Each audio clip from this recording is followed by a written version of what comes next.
Hi, welcome to Lies and Secrets channel. We hope you will have fun with us. Enjoy watching. I never imagined I would be here sharing the story. My name is Luna and I'm a 35-year-old woman, a mother of the beautiful children and a wife to a man I deeply L***V. I've always been someone who takes pride in being a good wife and mother, holding my family close and cherishing every small moment of happiness life has to offer. But there is one memory, one accident that has haunted me, weighed on my heart and remained my deepest secret. It all began on my birthday years ago.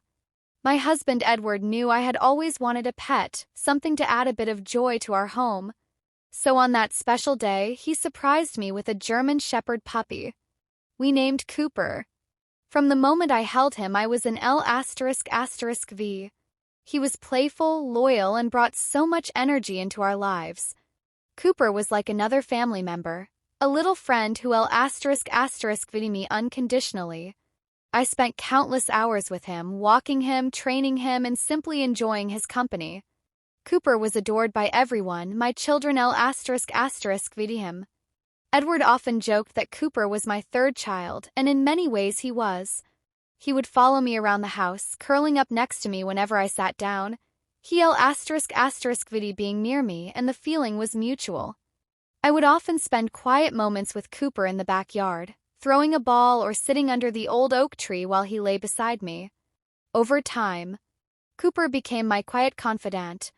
On days when I felt overwhelmed or unsure, I would sit with him and tell him things I didn't share with anyone else, how hard it sometimes was to balance work, the kids, and my marriage, how lonely I sometimes felt. Despite having a house full of people, Cooper would look at me with those big golden eyes as if he understood everything. He never judged me, never interrupted, and I grew to L***V his presence more and more. One afternoon, however, everything changed. It was a quiet Saturday, and I realized I hadn't seen Cooper in hours. Usually he would be curled up at my feet or chasing my kids around the house, but that day he was nowhere to be found. Concerned, I searched every corner of our home calling his name as I went from our ***M to our ***M. Nothing. Finally it occurred to me to check his doghouse outside. The small wooden doghouse sat in a corner of our backyard beneath the shade of the oak tree. Edward had built it himself and Cooper L***vd it. I approached it, calling Cooper's name softly, but there was no response. I knelt down, peering into the little space, thinking he might be curled up asleep inside. When I still couldn't see him, I decided to lean further in. The opening was small, and as I tried to maneuver my upper body inside to look for him, my movement caused me to slip. Before I realized it, I was stuck half of my body inside the doghouse and the other half outside. I froze, trying to figure out how to wriggle my way out of such an awkward situation. The ground was damp from a morning rain and my clothes were starting to soak through. I let out a nervous laugh at how ridiculous I must have looked. "Cooper, are you in there?" I called again, my voice muffled inside the little wooden space. It was then that I felt a sudden presence behind me. Cooper had returned, completely unaware of the predicament I was in. I felt his paws near my L***, and his playful energy surged as he nudged against me. I tried to speak to calm him down, but I was still struggling to get free. He didn't listen to me and started humping me from behind. His excitement built up, and in that fleeting moment, something happened, something I still struggled to explain or understand. When I finally freed myself and stood up, my heart was pounding in my C*******. My breath came in short, shallow gasps as I wiped the dirt from my hands and clothes. Cooper sat there, looking up at me with his innocent golden eyes, his tail wagging happily.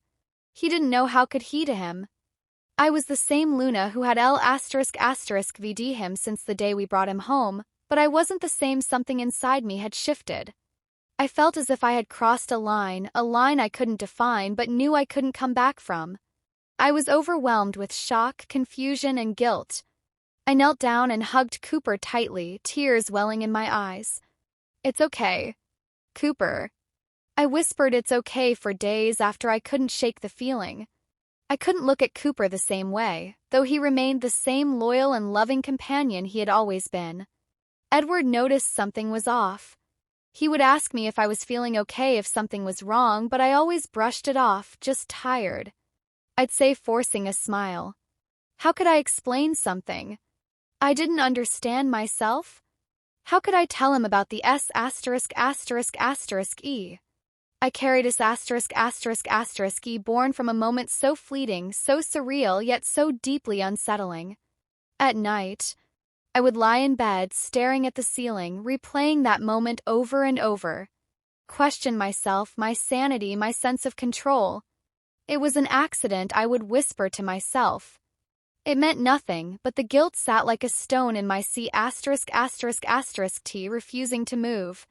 Weeks passed and life returned to normal. On the surface, I went through the motions, taking the kids to school, preparing meals, cleaning the house, and helping with homework. But deep down, something had changed. I felt hollow, disconnected from the people I *****VD most. Edward tried to make me laugh. Kids hugged me tighter than ever, and Cooper remained his playful, loving self. But I couldn't escape the feeling that I had failed somehow as a wife, as a mother, as a person. One evening, as I sat on the porch watching the sunset, Cooper curled up next to me, resting his head on my lap. I, absent-minded, stroked his fur, my thoughts swirling like a storm, tears welled in my eyes, unbidden, and for the first time in months, I allowed myself to cry. I sobbed quietly into the empty dusk, the sound of the wind carrying away my guilt. Cooper stayed close, his warmth grounding me in the present moment. I realized then that I needed to let go. Maybe I would never fully understand what happened that day in the doghouse. Maybe I would carry a piece of that guilt with me forever, but I also knew that I couldn't let it consume me any longer. My family needed me. I needed me as I sit here writing. This Cooper lies at my feet. Old and graying now, but still the same loyal companion he's always been. Edward is inside helping the kids with their homework. Laughter spilling from the kitchen, life goes on, and so must I. Maybe sharing this story is my way of forgiving myself, or at least starting to. Guilt is heavy, but L*****V is stronger. My story ends here. If you feel that this story is meaningful and brings useful lessons, please like and subscribe to the channel to support me. Thanks for listening, and see you in the next videos.